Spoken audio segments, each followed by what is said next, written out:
ఇదే అంశంపై స్పందించేందుకు మనతో పాటు వైఎస్ఆర్సీపీ సీనియర్ నేత మల్లాది విష్ణు గారు ఫోన్ లైన్లో అందుబాటులోకి వచ్చారు. వారితో మాట్లాడదాం. నమస్తే సార్. నమస్తే అండి. చూస్తున్నాం, ఉదయం 8:20 జోగి రమేష్ గారిని పోలీసులు అదుపులోకి తీసుకున్నారు. పొద్దున 4 నుంచి కూడా పోలీసులు మోహరించారు. ఈ టైమింగ్ ని మీరు ఎట్లా చూస్తున్నారు? ఈ అరెస్ట్ ని మీరేమంటారు? అంటే తెల్లవారుజామున 4-5 గంటల ప్రాంతంలో ప్రజలెవరికి తెలియదని, ప్రజలెవరికి పెద్ద అబ్జర్వేషన్ ఉండదనే ఉద్దేశంతో ఆ టైం సెలెక్ట్ చేసుకుని అక్రమంగా అన్యాయంగా జోగి రమేష్ ని ఈ కేసులో ఇరికించడం జరిగింది. ఇది అధికార దుర్వినియోగము. అధికార దుర్వినియోగం కాదు, సిట్ అధికారులకు కూడా దీని మీద ఒక హెచ్చరిక కూడా చేయదలుచుకున్నాం. ఎందుకంటే ప్రభుత్వము చేతిలో ఉన్నప్పుడు ప్రభుత్వం చెప్పినట్టుగా సిట్ అధికారులు వాళ్ళ ఇష్టానుసారం అక్రమంగా వాళ్ళ రాజకీయ కారణాల మూలంగా చెప్పినటువంటి పేర్లను తీసుకొచ్చి ఇరికించి కేసులో నమోదు చేసి అక్రమంగా అన్యాయంగా అరెస్ట్ చేయడం అనేది సరైనటువంటి విధానం కాదు. సిట్ అధికారులు దర్యాప్తు సరిగా ఉండదు అని చెప్పని అతను సిబిఐ ఎంక్వైరీ కోసం పిటిషన్ దాఖలు చేయడం జరిగింది. సిబిఐ ఎంక్వైరీ అడుగుతున్నాము అని అంటే అందులో నిజాయితీ ఉందని చెప్పని, అందులో సంబంధం లేదని చెప్పని జోగి రమేష్ యొక్క వాదనని వినకుండా ఈ రోజు అక్రమంగా అన్యాయంగా అరెస్ట్ చేయడం అనేది సరైనటువంటి విషయం కాదు.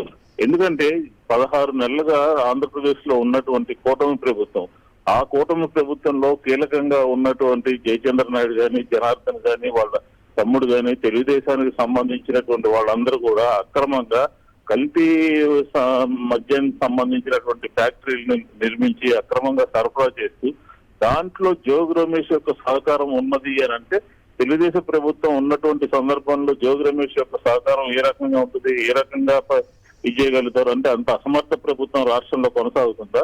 కాబట్టి ఇదంతా కూడా డైవర్షన్ పాలిటిక్స్ అనమాట. ఆంధ్రప్రదేశ్ లో ఒక పక్క తుఫాన్తో రైతాంగం దెబ్బతినిపోయి, అలాగే నిన్న కాశీబుగ్గ వెంకటేశ్వర స్వామి ఆలయంలో 10 మంది భక్తులు కూడా మరణించినటువంటి సందర్భంలో ఆంధ్రప్రదేశ్ ప్రజలందరూ కూడా ఈ ప్రభుత్వం యొక్క వైఫల్యాలని మననం చేసుకుంటున్నటువంటి సందర్భంలో ఈ రోజు జోగి రమేష్ యొక్క అక్రమ అరెస్ట్ మూలంగా ప్రజలందరి యొక్క చూపుని డైవర్షన్ చేయాలి అనే ఒక ఉద్దేశంతో ఈ రోజు అక్రమంగా అరెస్ట్ చేయడం జరిగింది.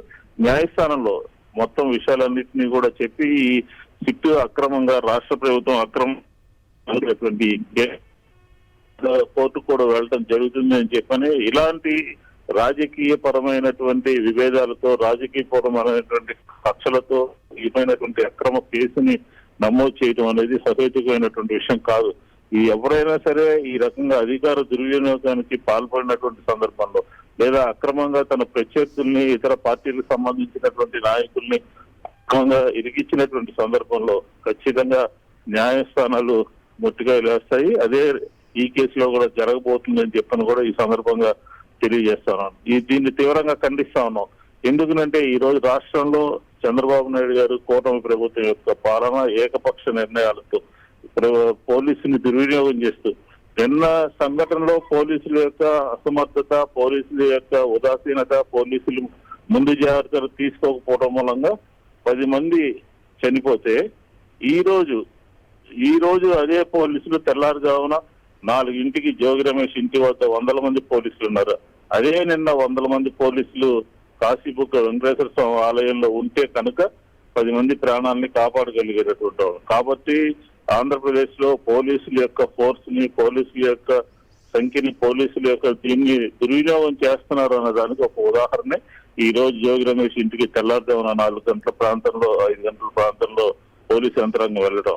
కాబట్టి అధికార దుర్వినియోగం అనేది ఈ కేసులో స్పష్టంగా మనకు కనపడతా ఉంది. తనకు ప్రత్యర్థుల్ని లేకుండా చేయడం కోసం, ప్రత్యర్థుల్ని ఇబ్బంది పెట్టడం కోసం, ప్రత్యర్థుల్ని జైలుకి పంపడం కోసం ఎవరు ప్రభుత్వం మీద మాట్లాడకుండా, ఎవరు కూడా ఈ ప్రభుత్వాన్ని విమర్శించకుండా, ప్రభుత్వం గురించి ఉన్నటువంటి వాస్తవాలు ప్రజలకు తెలియజేయకుండా అనేక ఇలాంటి చర్యలు తీసుకుంటున్నారు. దీన్ని వైఎస్ఆర్ కాంగ్రెస్ పార్టీ తీవ్రంగా ఖండిస్తాం.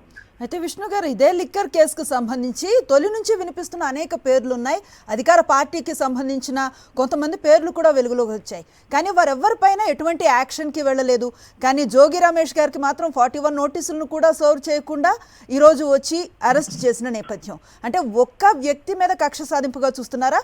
టోటల్గా పొలిటికల్గా దీన్ని రివెంజ్కు వాడుతున్న అస్త్రంగా మీరు భావిస్తున్నారా?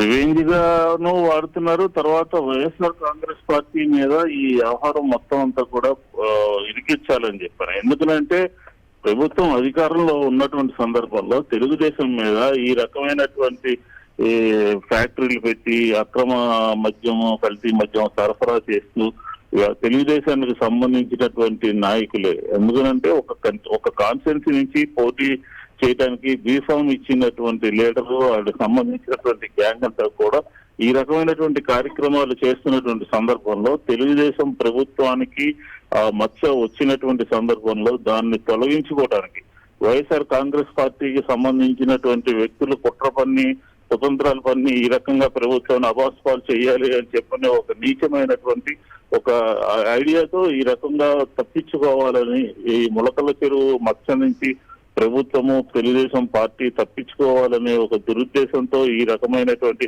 ఒక వైఎస్ఆర్ కాంగ్రెస్ పార్టీ నేతని ఇరిగించడం మూలంగా వైఎస్ఆర్ కాంగ్రెస్ పార్టీని ప్రజల ముందు దోషిగాను, ప్రజల ముందు అబాస్పాలు చేయాలనే ఒక కుతంత్రంతో, కుట్రతో చేసినటువంటి కార్యక్రమంగా మనం దీన్ని చూడొచ్చు. కాబట్టి ప్రజలందరూ కూడా ప్రభుత్వం చెప్పేటటువంటి వాదనని వినేటటువంటి, లేకపోతే నిజం అని చెప్పి నమ్మేటటువంటి పరిస్థితి తెలియదు. ఎందుకంటే జోగి రమేష్ అనే అతని మీద ఆరోపణలు చేసినటువంటి సందర్భంలో అతను పదే పదే సిబిఐ ఎంక్వైరీని డిమాండ్ చేస్తారు. సిబిఐ ఎంక్వైరీ కోసమే కాకుండా నైతికంగా కూడా అమ్మవారి దేవస్థానం దగ్గర రండి, నేను తప్పు చేసినట్టుంటే మీరు నిరూపించండి అని చెప్పని ప్రమాణం కూడా చేయడం జరిగింది. అలాగే తిరుమల తిరుపతి దేవస్థానం దగ్గర కూడా రావాలి అని చెప్పని డిమాండ్ చేయడం జరిగింది. ఎక్కడా కూడా తెలుగుదేశానికి సంబంధించినటువంటి నాయకులు అతను మాట్లాడినటువంటి దాన్ని స్వీకరించకుండా, రాకుండా ఈ రోజు మొన్న జరిగినటువంటి ఇన్సిడెంట్స్ నుంచి బయటపడడం కోసం ఈ రోజు రాష్ట్రంలో ఇలాంటి కార్యక్రమాలని, ఈ రివెంజ్ పాలిటిక్స్ ని తెలుగుదేశం ప్రభుత్వం కొనసాగిస్తుంది. ప్రజల నుంచి వ్యతిరేకత ఎదుర్కోక తప్పదు. ఈ ప్రభుత్వం కౌంట్ డౌన్ స్టార్ట్ అయింది. ఎందుకంటే అన్ని రంగాల్లోనూ వైఫల్యం అయిపోతుంది. రోడ్డు మీద వెళ్ళేటటువంటి ప్రజలకి భద్రత లేదు, రైతులకి భద్రత లేదు, భక్తులకి భద్రత లేదు. కాబట్టి ఖచ్చితంగా ఈ ప్రభుత్వం ప్రజా వ్యతిరేకతను ఎదుర్కోక తప్పదు అని చెప్పి ఈ సందర్భంగా చెప్తాము. రైట్, థ్యాంక్ యూ విష్ణు గారు మీ స్పందనని తెలియజేసినందుకు. మొత్తం మీద జోగి రమేష్ అరెస్ట్ని తీవ్రంగా ఖండిస్తున్నారు వైఎస్ఆర్సీపీ నేతలు. ఇది ఖచ్చితంగా అక్రమ అరెస్టే, ఇది డైవర్షన్ పాలిటిక్స్లో భాగంగా జరిగిన ఘటనే. కాశీబుగ్గ ఘటనని ప్రజల దృష్టిని మళ్లించేందుకు ఆ ఘటనపై నుంచి ఈ అరెస్టుకు పూనుకుంది ప్రభుత్వం అని విమర్శిస్తూ ఉన్న పరిస్థితి. ప్రస్తుతం మనతో పాటు వైఎస్ఆర్సీపీ అధికార ప్రతినిధి కారుమూరి వెంకటరెడ్డి గారు ఫోన్ లైన్లో అందుబాటులో ఉన్నారు. వారి స్పందన తెలుసుకునే ప్రయత్నం చేద్దాం. నమస్తే అండి వెంకటరెడ్డి గారు. ఈరోజు ఉదయం జోగి రమేష్ గారిని అరెస్ట్ చేయడాన్ని మనం చూస్తూ ఉన్నాం. అయితే ఈ టైమింగ్ కానివ్వండి, పోలీసుల మోహరింపు కానివ్వండి, ఇంతకుముందు విష్ణు గారితో మాట్లాడితే మల్లాది విష్ణు గారు చెప్తూ ఉన్నారు, ఈ రోజు ఆయన అరెస్ట్ చేయడానికి వచ్చినటువంటి పోలీస్ బందోబస్తు ఏదైతే ఉందో ఇది గనక నిన్న కాశీబుగ్గలో ఉండుంటే అక్కడ అంతమంది చనిపోయే పరిస్థితే ఉండేది కాదు అన్న మాటను కూడా చెప్తున్నారు. మీరు ఎలా చూస్తున్నారు?